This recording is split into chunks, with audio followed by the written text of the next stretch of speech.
My back is clicking too often these days. Way too often. Good morning, everybody. Welcome back to the Morning Bible. It is wonderful to have you once again. We are once again in Luke chapter 14. And today, as promised yesterday, we're doing part 3 of Jesus's, what did I call it? Is dinner. It's part 3 of Jesus's big dinner. In part 1, we had Jesus teaching people about the Sabbath. A guy came in. It's the Sabbath day. Jesus is eating with the Pharisees. A guy comes in and he says, "Hey, I need healing. I've got dropsy." Or was it anemia? Anemia. And Jesus is like, "Yeah, sure. You're healed." And then yesterday's one, we had the parable of the wedding feast. I should say, Jesus, it wasn't just a healing. It was Jesus teaching the Pharisees. And the Pharisees were then like, "Oh, okay, yeah, we haven't got an argument left against Jesus." And when it comes to the Sabbath, then yesterday we had the parable of the wedding feast where Jesus says, look, don't just go and sit in the place of honour, don't just go and sit in like the best seat because you'll get embarrassed. Humble yourself, sit in the lowest seat so that when the groom comes in, the bride comes in, they will promote you, they'll put you on a higher table. It's better to do it that way around. And today we have the last part of Jesus's dinner series. Come dine with Jesus, that's what we're doing here. So let's just jump into it. From verse 12, he said also to the man who had invited him. So Jesus turns and now talks to the host who'd invited him to the dinner. He says, "When you give a dinner or a banquet, do not invite your friends or your brothers or your relatives or rich neighbours, lest they also invite you in return and you be repaid.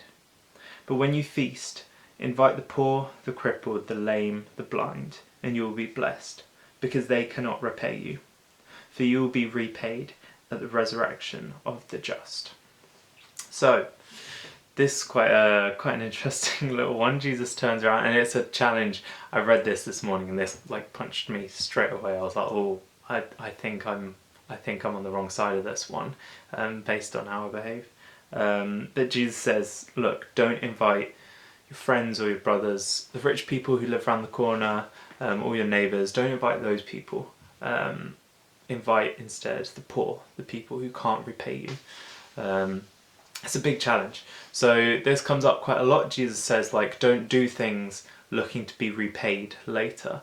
That's sort of one of the big bases for morality that Jesus sets out, is you shouldn't do things with your own gain down the line in mind. You should do things because they are good things to do, and especially when you know there's going to be no gain for you, when you know you're not going to be repaid, when you know that this person can't afford to do something nice to you back. That's when you should be nicest to them.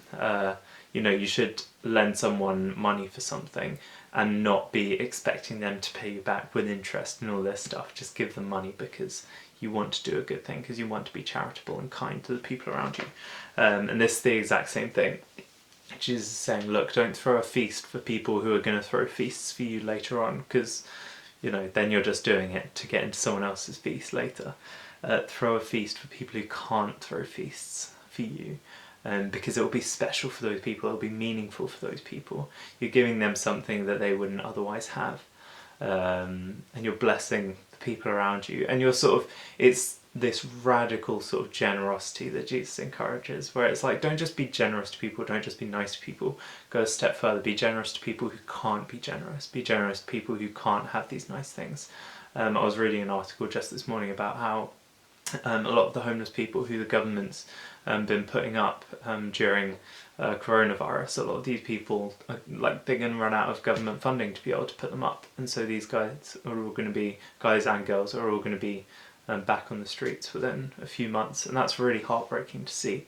It's a big challenge for us as Christians to figure out how to actually address that problem in the middle of coronavirus, where we can't just invite people to our banquet because it breaks the law a little bit at the moment. And so let's keep reading, because this passage goes on. There's more that Jesus is teaching us here.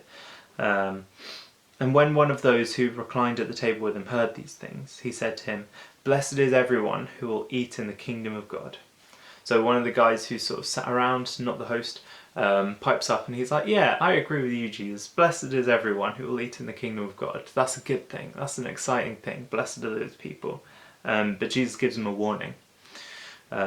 which is sort of surprising because you think Jesus would be like, yeah, good job, thanks for agreeing. But Jesus says to him, "A man once gave a great banquet and invited many. And at the time for the banquet, he sent his servant to say to those who had been invited, 'Come, for everything is now ready.' But they all alike began to make excuses.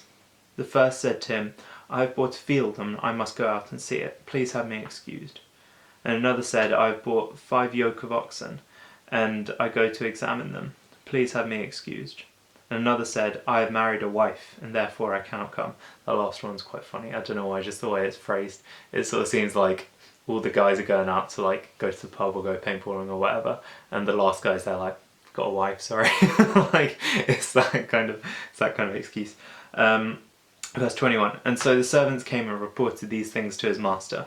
Then the master of the house became angry and said to his servant, "Go out quickly to the streets and the lanes of the city, and bring in the poor and the crippled and the blind and the lame." And the servant said, "Sir, what you have commanded has been done, and there is still room." And the master said to the servant, "Go out to the highways and hedges and compel people to come in, that my house may be filled. For I tell you, none of those men who were invited shall taste my banquet." So this is a parable. This isn't necessarily a story that's literally happened, although I'm sure this has happened many a times. Jesus isn't pointing to a specific instance, other than the specific instance of what God the Father is doing, and how this reflects God the Father. So he's saying, a man once gave a great banquet and invited many. So this is God coming to install the kingdom of heaven, coming to build his kingdom on earth.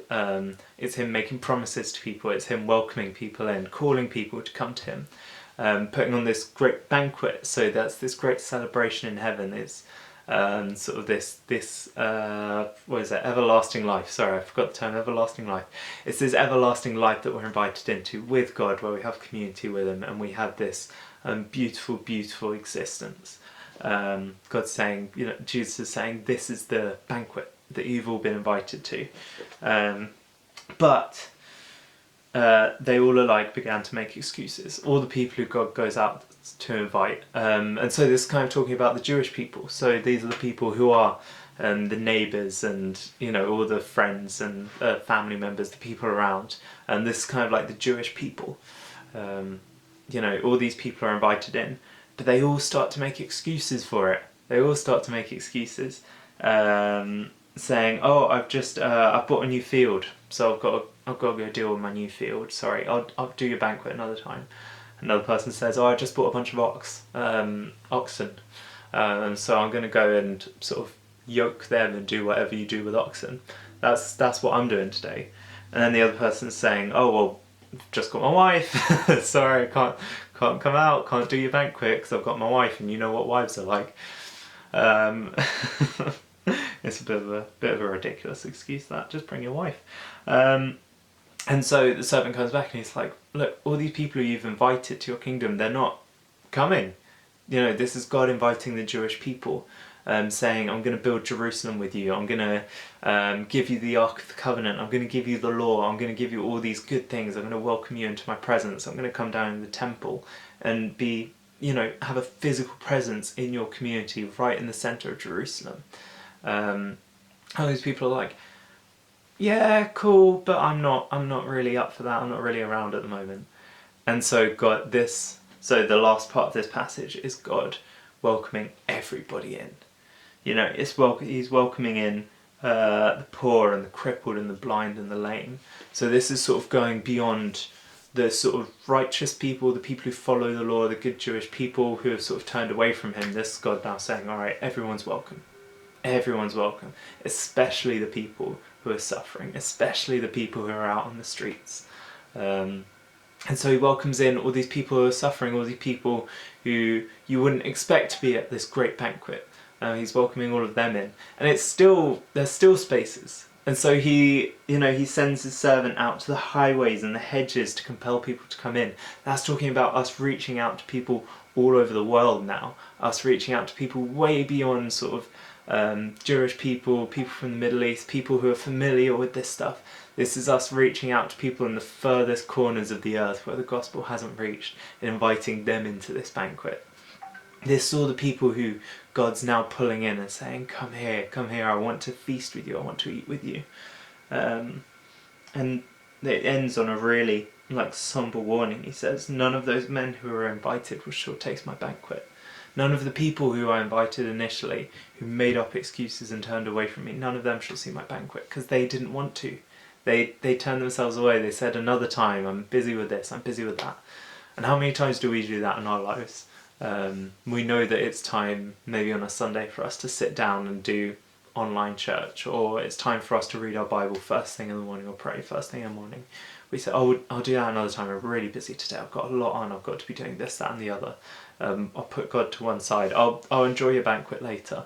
It's like, no, banquet is for right now. You've got to accept that invitation right now. This isn't something that you can just be busy with other things and put this off till later. You've got to accept this now. You've got to come in now. God's inviting you now. He's inviting all people to it, no matter where you come from, no matter how much, no matter how much you feel like you may not be the kind of person for it. God's inviting you in as well. And you're often, in this story, you're the people who can't repay him. At the beginning, where it talks about throw banquets for people who can't repay you, that's kind of what's happening now. We can't repay God for being given all these wonderful things. We can't repay God for that, but God's welcoming that to us. And so when we throw banquets ourselves, that's the attitude we should have. We should be welcoming people who can't repay us. We should be reaching to people who are suffering in society. We should be reaching out to those people who are going to be made homeless again in just a few weeks' time. It's a big challenge, big challenge. And what does this look like in coronavirus? I don't know, but that's for all of us to figure out. And I'm sure there's loads of different creative ways for us to be throwing these banquets, to be welcoming people into our homes without physically welcoming them into our homes. And it's something for us to be thinking about and something for us to be learning as we go forward. So that's my big challenge for you today. But thank you very much for watching. Thoroughly enjoyed this passage, and that concludes Come Dine with Jesus, the 3-part series. I hope you're doing good. I hope you have a good day, and I will see you all tomorrow. Much love. Bye.